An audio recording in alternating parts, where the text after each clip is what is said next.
Hello everybody, my name is Joshua and I'd like to welcome you back to another episode of Coffee, Cats, and King, where we discuss books, both new and old. I will share with you pictures of my cats who make you wish they were your cats, and I will drink enough coffee for me and everybody watching. Now, in celebration of this wrap-up, I have a new mug to show off.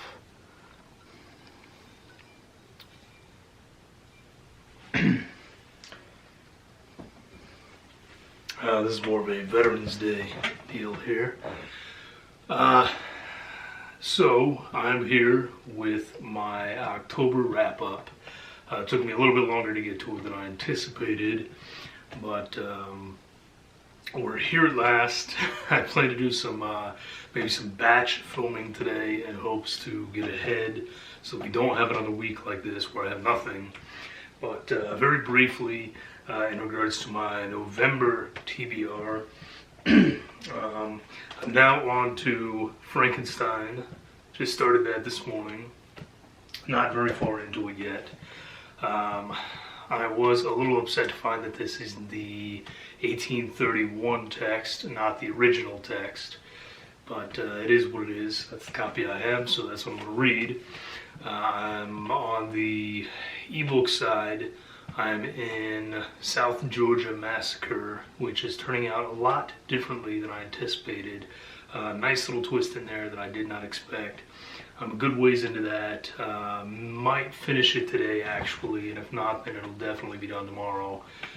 And as an audiobook, I picked a random one that I'm actually having a lot of fun with so far. This is Patricia Wants to Cuddle. And I'm not going to tell you guys anything about the book. You can look it up if you want, but it is ridiculous and oddly entertaining. So, now in regards to October, pretty good month actually. 20 books. What was interesting is that I only had 6 physical books. Everything else was audio or ebook. So you'll see why in a moment, actually. Now, I have had a couple of people ask. A few of you know that I'm writing, and I'm trying to eventually make a living writing. So I've started a new method, if you will, something that is working for me. I only have about an hour a day that I'm able to write, but it's working really well.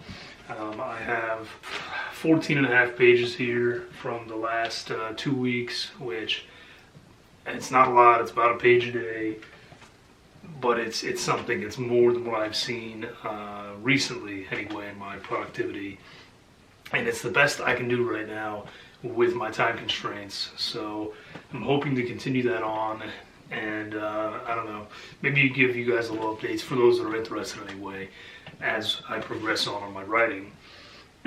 Now, let's go on and get into the actual October wrap-up, which is the reason you're all here.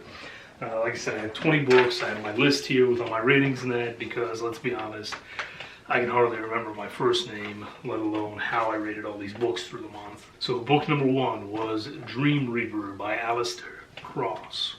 And this was a 2-star read for me. It started out okay. There's a terrible storm going on, and she is up on her roof trying to patch it while the storm is going on. She slips and falls, and of course falls right into her koi pond, and she's pretty sure she's gonna die. But this naked man saves her, and he doesn't know where he came from. She doesn't know where he came from, and we kind of go from there. Started out interesting. As I was reading it, though, this book is like 500 or 600 pages long, and as I'm reading it, I'm just wondering, where the heck is he going to take this? Because there's not that much content here, you know? And sure enough, by page 300, I felt like he easily could have ended this book. And so it became a real slog after that. First half of the book was okay. Progressively just lost interest in it as it went on though, and by the end I just didn't really care. So 2 stars. I might give Alistair Cross another chance in the future with something shorter perhaps, but this was just too much commitment for too little payoff. Following that, I jumped into a quick vacation anthology. This is We're Not Home, and I believe this is actually a BookTube anthology, although I don't know who all was involved in this one. I think it was a little before my time. This was a 3-star read for me. This was more of a typical anthology where you find some that you like, some that you don't. It was fun. I enjoyed it. There were issues grammatically, but be that as it may, it was an enjoyable experience and I gave it 3 stars. My first audiobook for the month was Pandemonium by Daryl Gregory, and for a while I didn't know how I was going to end up reading this book. It had a very interesting premise in that we're going back in time a bit to where in the 40s this mass illness starts breaking out, if you will, where people become possessed. And there's about 1,000 different demons that they're possessed by, but there are a few main ones in particular that all have their thing. The kamikaze pilot who does just that. He takes over and blows up planes, you know. Other than that, though, the world is just as it is now, with a few historical facts tweaked, of course. But it was an interesting premise for sure, and I've been interested in Daryl Gregory's work for a while. And for a majority of this book, it had me going. I was enjoying it. There was a bit of a factor of, you know, okay, how is he going to explain this? And in the end, that's where it really lost me. The ending and the explanation of what's going on once you get to that point, that part just kind of tanked for me. Didn't make a lot of sense in my opinion, and I don't know.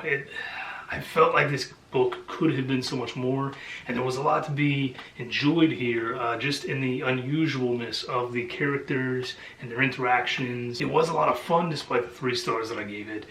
I just felt like it should have been more, and the ending really let me down. Finally, on to the first actual physical book that I read for the month, and this, my friends, was the reason why I only got to 6 physical books. The first book that I picked up, and Jamie, you'll be very happy about this, was Michael McDowell's Blackwater. And this is the whole shebang, if you will.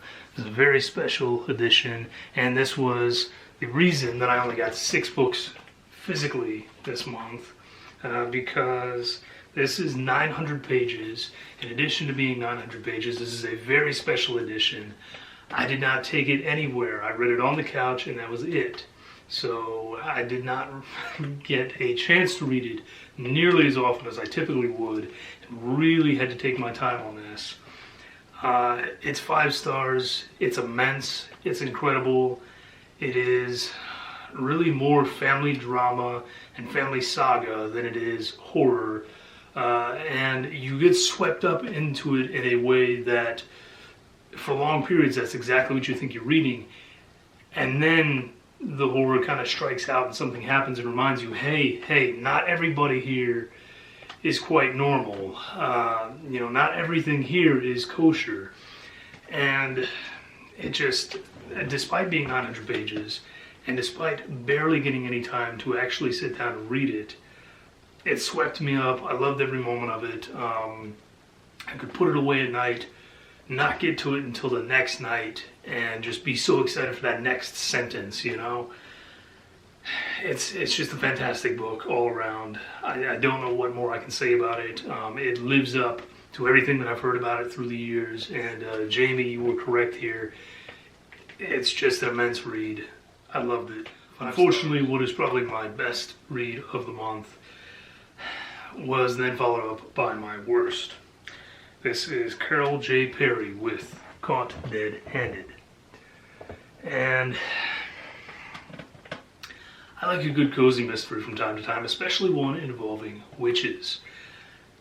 And this is about a psychic who just so happens to come to town when this TV station's psychic dies, and she gets to take over the role. And I'm not even going to waste time telling you anything else about this. not only is it crap, but it's offensive crap. The mental illness is shown in your typical way here, where sufferers of mental illness, well, they're automatically bad people and they're murderers and you should avoid them at all costs because they're dangerous individuals. And that's exactly the direction that this book takes. And not only mental illness, but if any of you trans folks are out there, well, let me tell you, this book, it makes sure to let you know that you are awful, horrible, terrifying people who are only capable of violence. So that tells you everything you need to know about this book. It's crap. If I'm the type of person to throw books away, I would throw that one away. So that was really unfortunate. Things did get somewhat better after that with 13 Haunted Houses by Curtis Lawson. This was only a 3-star read for me, which was surprising. I thought I was going to enjoy it a lot more than I did.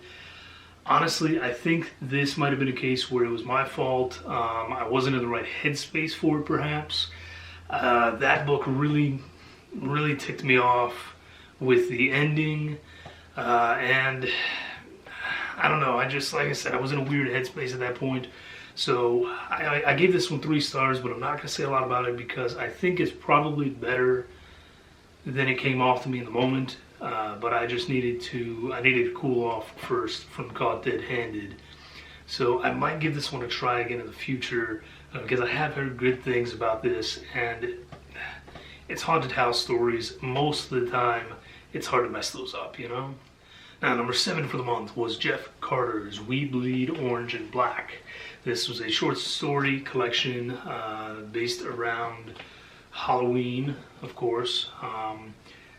Really great. I gave it 4 stars. I was very impressed. Even though I gave it 4 stars, I gave it 4 stars because there were some errors grammatically and with the formatting. And there were 1 or 2 stories that just didn't quite work as well. Felt a little incomplete, if you will. That said, this is one of those that it was just so much fun that I'm definitely picking up a physical copy of this book. He also has another collection that's titled something like We Bleed Red and Green, which is, of course, for Christmas, that I intend to pick up next month. So this is a really fun collection. If you're looking for a short, sweet, gory little collection for Halloween or for this time of year, then this is definitely a great one. Number 8 was Autumn Eternal by Kyle Bagsby. This got 2 stars from me. It just didn't work. It's supposed to be for a younger audience, but it felt confused. I don't think that Bagsby explained things in a way that's necessarily going to be easy for kids and a younger audience to understand and to keep up with, because honestly I didn't, and it bored me a little bit. I'm not going to say much else about it again. 2 stars. It was pretty much a pass for me, but I finished it because it was short, you know. The one that I absolutely loved, and I think I've already mentioned to you folks, is Brian Hodge with Skipping into Oblivion. This was absolutely 5 stars for me. I think the first thing I said on Goodreads is that this is one of the best short story collections I have read in a very long time, and I stand by that. Every story was just awesome, and it's unfortunate because this was a limited release book, if you will, so it's a little harder to find a copy of. I actually listened to it on audiobook, loved it, very much plan to listen to it again in the future, and if I'm ever able to pick up a copy, I will. If any of you fine folks are able to find this book, you absolutely should. It's awesome. Every story is a knockout. If I were going to make a special purchase for one of you guys out there for a short story collection that I knew no matter who you were, you would love it, this would be the one. So 5 stars. I will absolutely be reading more from Brian Hodge. I have in the past, and I think he is rather underrated. I don't hear many people talk about him. And it's a shame because Skidding into Oblivion is fantastic. Unfortunately, now we have to talk about my other 1-star read of the month. I was really disappointed in this. I've been looking forward to reading this book for a long time. Finally got my hands on a copy for a decent price. This is David Robbins with Prank Night.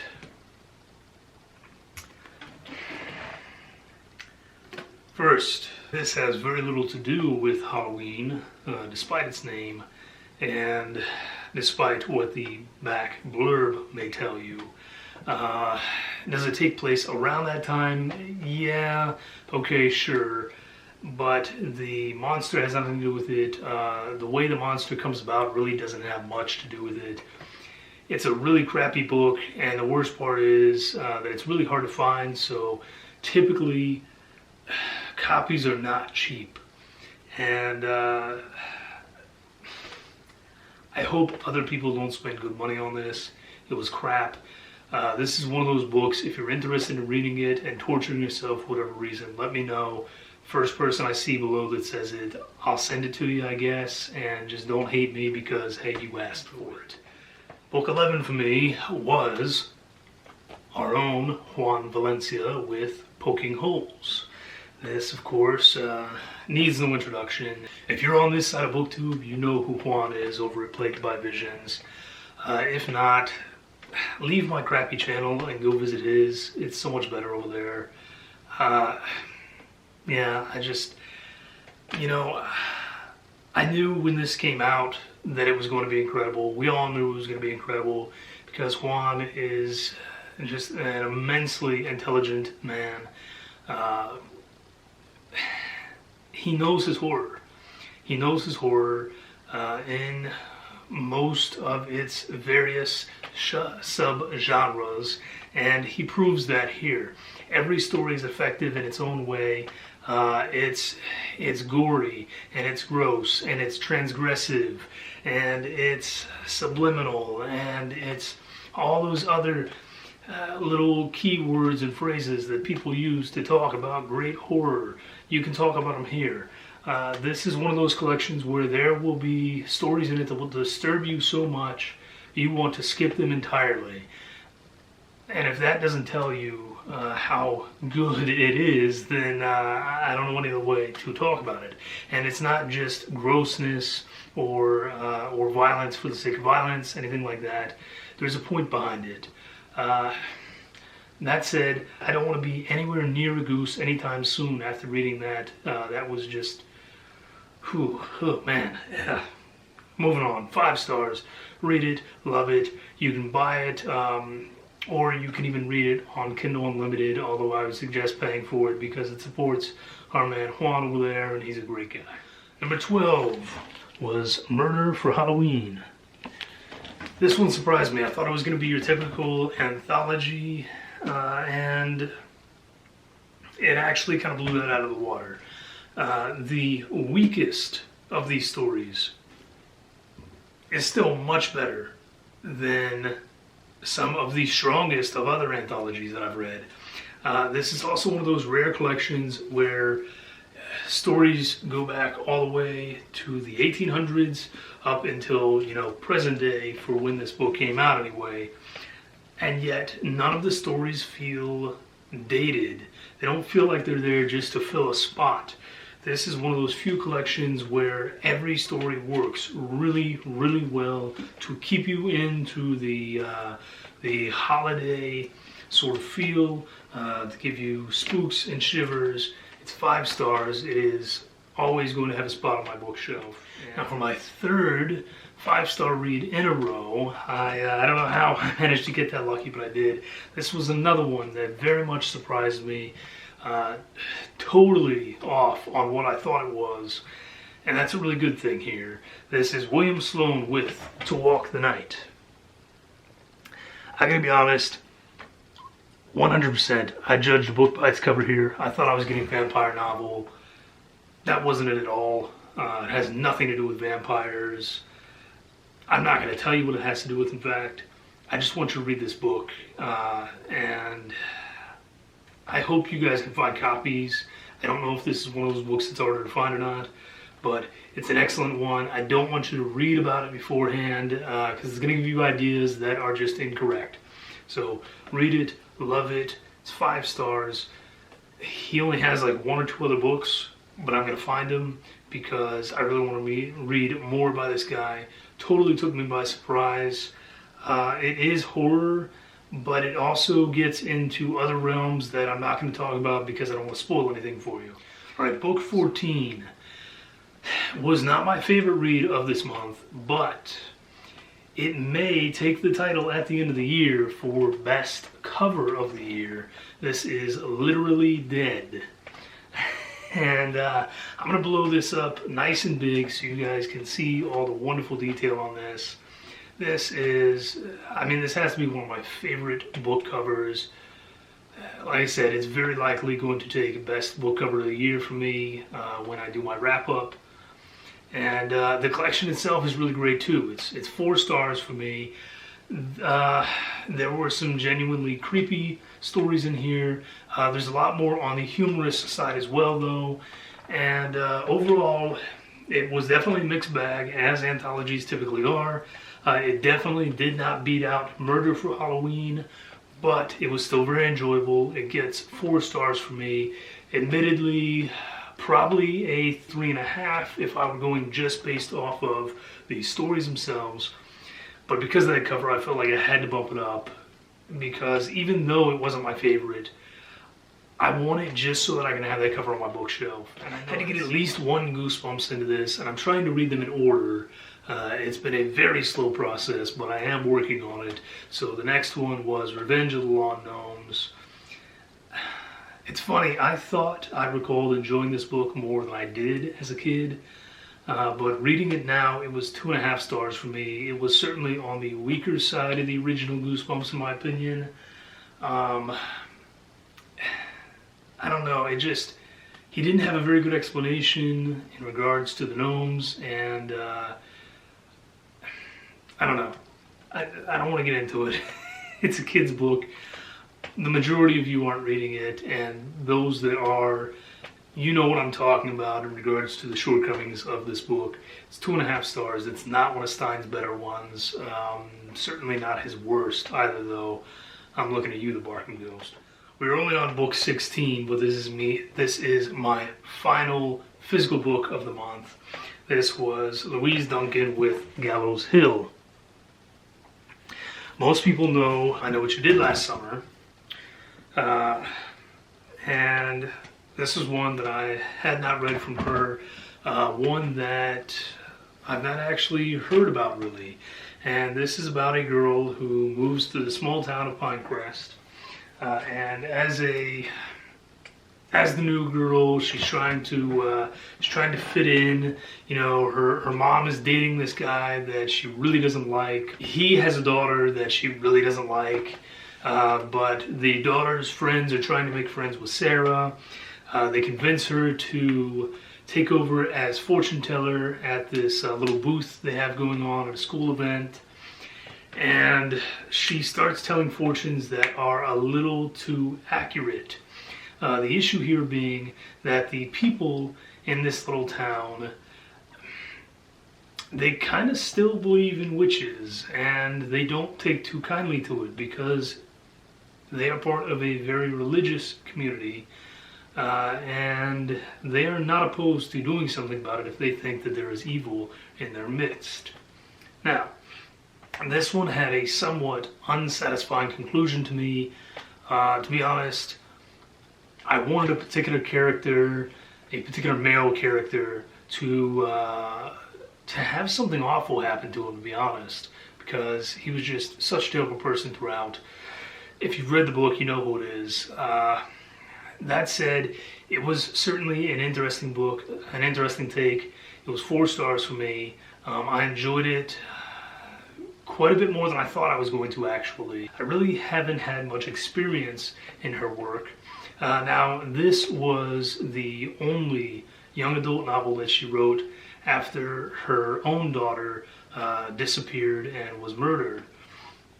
And I kind of took that into consideration a little bit, because I can't imagine going through something like that and then still trying to continue on with a book like this.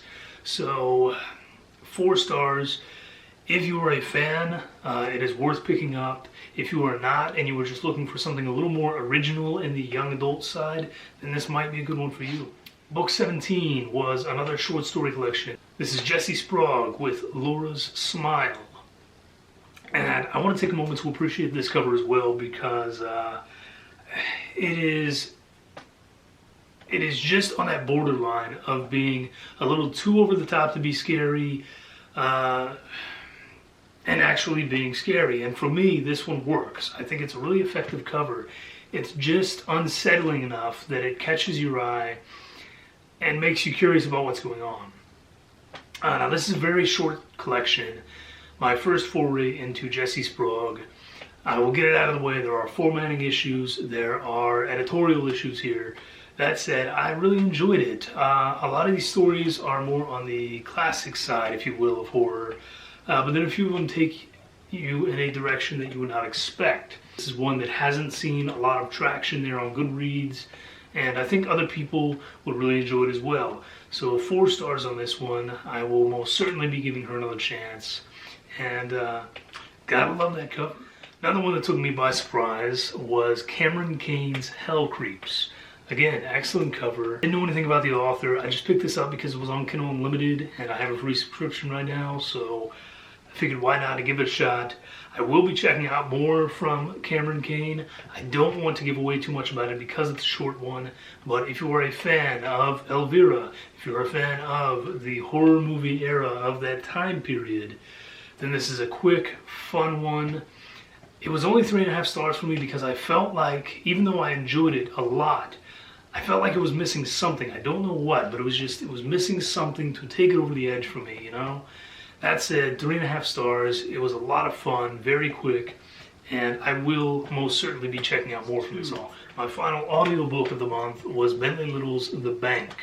Now, a lot of people are not fans of Bentley Little, and I can completely understand that, absolutely. He has excellent concepts, always has excellent ideas. Most often, as the book goes on, they start failing, and he never seems to nail a good ending. It's happened once or twice. This is one where I think the ending actually really works for him, and I think this is one of the better Bentley Little outings. This one has the classic Bentley Little feel. You don't need any explanation. The book is called The Bank. That means that in his world, a bank comes into a small town, starts taking everything over. Horrible things happen, crazy things happen. You know what you're getting into with a Bentley Little. I'm a Bentley Little fan. I love his stuff, even if he has trouble with his endings most of the time. So this is a good one for Little fans or someone who is looking to give him another try. This is definitely on the better end for him. 5 stars. And then the final book of the month for me, book number 20, was R.P. Wood with To Summon a Hellcat. This is one that I thought I was going to enjoy more than I did, but it turned out to be a 3.5 star read for me. Starts out strong with some girls who are trying to summon up a demon or devil, and they end up with this cute little cat.